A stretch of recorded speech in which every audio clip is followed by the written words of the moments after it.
আমার খুব পছন্দের একটা স্কিন কালার হচ্ছে ডাস্কি স্কিন কালার। তবে তোমরা অনেকেই ডাস্কি স্কিনে মেকআপ করতে গিয়ে ঘাবড়ে যাও। চলো আজকে তোমাদের সাথে সব টিপস আর ট্রিক্স শেয়ার করব, তাই ভিডিওটি শেষ পর্যন্ত অবশ্যই দেখো। কিছু স্কিপ করে গেলে কিন্তু পরে তোমাদেরই অসুবিধে হবে। এটি ছিল আমার একটা রিয়েল রিসেপশন ওয়ার্ক, তাই আমি রিয়েল কাজটাই তোমাদের সাথে একদম স্টেপ বাই স্টেপ শেয়ার করব।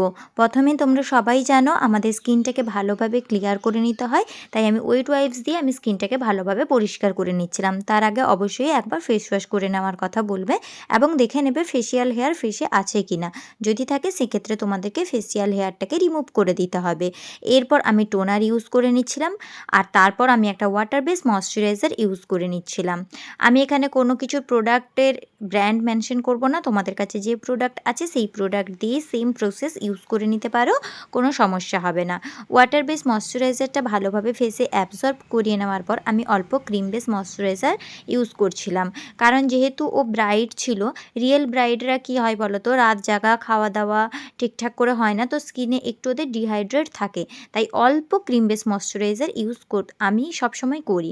তো যাই হোক, এরপর আমি ইএলএফের পুট্টি প্রাইমার ইউজ করছিলাম, কারণ ও রিসেপশনটা দিনের বেলা হয়েছিল, যাতে মেকআপটা অনেকক্ষণ ধরে লং লাস্টিং হয় আর ওর স্কিনের মধ্যে যে পোর্সগুলো থাকে সেগুলো যেন খুব ভালোভাবে মিনিমাইজ হয়ে যায়, তাই আমি এখানে পুট্টি প্রাইমার ইউজ করেছি। কালার কারেক্টরের কাছে তোমাদের সাথে একটা টিপস শেয়ার করি। এখন কিন্তু কোনো মেকআপ আর্টিস্টই ওইভাবে অরেঞ্জ কারেক্টার ইউজ করে তারপর আবার ওটাকে নিউট্রালাইজ করে আবার ফাউন্ডেশন দিতে অনেকটা সময় চলে যায়। তাই আমি কি করি, অল্প অরেঞ্জ কারেক্টারের সাথে অল্প ডার্ক স্টোনের কারেক্টার দুটোকে একসাথে মিক্স করে দিই এবং ইউজ করি। কারণ যখন ডাস্কি স্কিনে আমরা কাজ করি তখন কিন্তু ওদের ডার্ক স্পটগুলো বা ডার্ক সার্কেল বা যদি কোনো পিগমেন্টেশন থাকে ওটা কিন্তু খুবই ডার্ক হয়, একটু জেদি পিগমেন্টেশন হয়, তাই ওটা শুধুমাত্র ডার্ক কালারের কনসিলার দিয়ে কিন্তু ঢাকাটা সম্ভব হয় না। তাই ওর সাথে অল্প যদি তোমরা অরেঞ্জ কালারের কারেক্টার ইউজ করে নাও তাহলে কিন্তু তোমাদের বেসটা স্মুথ হয়ে যাবে। তোমরা কিন্তু স্ক্রিনে দেখতে পাচ্ছ আমি এই প্রসেসটা ইউজ করেছিলাম আর আমার বেসটা খুব ভালোভাবে ফ্ললেস এবং স্মুথ হয়ে গেছে। যাই হোক, কারেক্টারটাকে সুন্দরভাবে ব্লেন্ড করে নেওয়ার পরে আমি এখানে ফাউন্ডেশন ইউজ করে নিচ্ছি। ব্রাইড আমাকে প্রথমেই জানিয়েছিল ও ওয়ান টোন ফেয়ার হতে চায়, তাই আমি ওকে ওয়ান টোন ফেয়ারেরই ফাউন্ডেশন নিয়েছি। তবে এক্ষেত্রেও তোমাদেরকে একটা কথা খুব ভালোভাবে মাথায় রাখতে হবে, ব্রাইডকে আগেই বলে দিবে যে মেকআপটা কিন্তু শুধুমাত্র এক টোনই ফেয়ার হবে, 2 টোন বা 3 টোন ফেয়ার করা যাবে না। আর ফেস যদি 1 টোন ফেয়ার হয় সেক্ষেত্রে কিন্তু অতি অবশ্যই তোমাদেরকে গলাতেও 1 টোন ফেয়ারের ফাউন্ডেশনটাকে ইউজ করে নিতে হবে।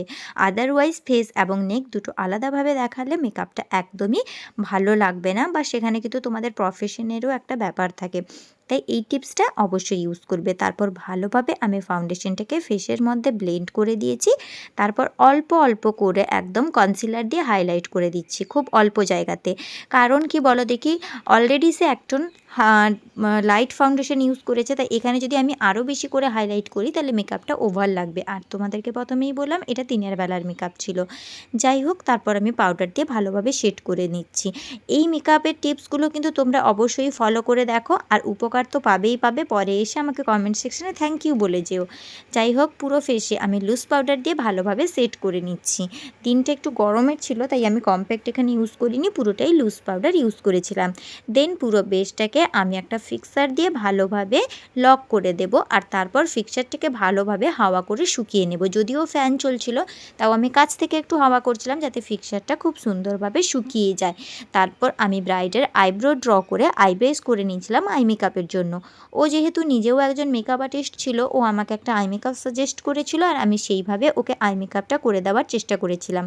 পুরো আই মেকআপের ভিডিওটা আমি নেইনি, কারণ অনেক সময় আই মেকআপের পিগমেন্টেশনগুলো বোঝা যায় না ক্যামেরাটা অনেক দূরে থাকার কারণে।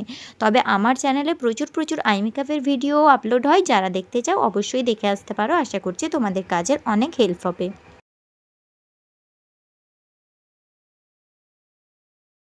ওর চোখগুলো কিন্তু আমার ভীষণ পছন্দের ছিল, কারণ খুব সুন্দর শেপ ছিল, তাই আমি সুন্দর করে ওকে কাজল পরিয়ে দিচ্ছিলাম এবং লাইনারও পরিয়ে দিচ্ছিলাম, আর সাথে কাজলটাকে একটু স্মাচও করে দিয়েছিলাম।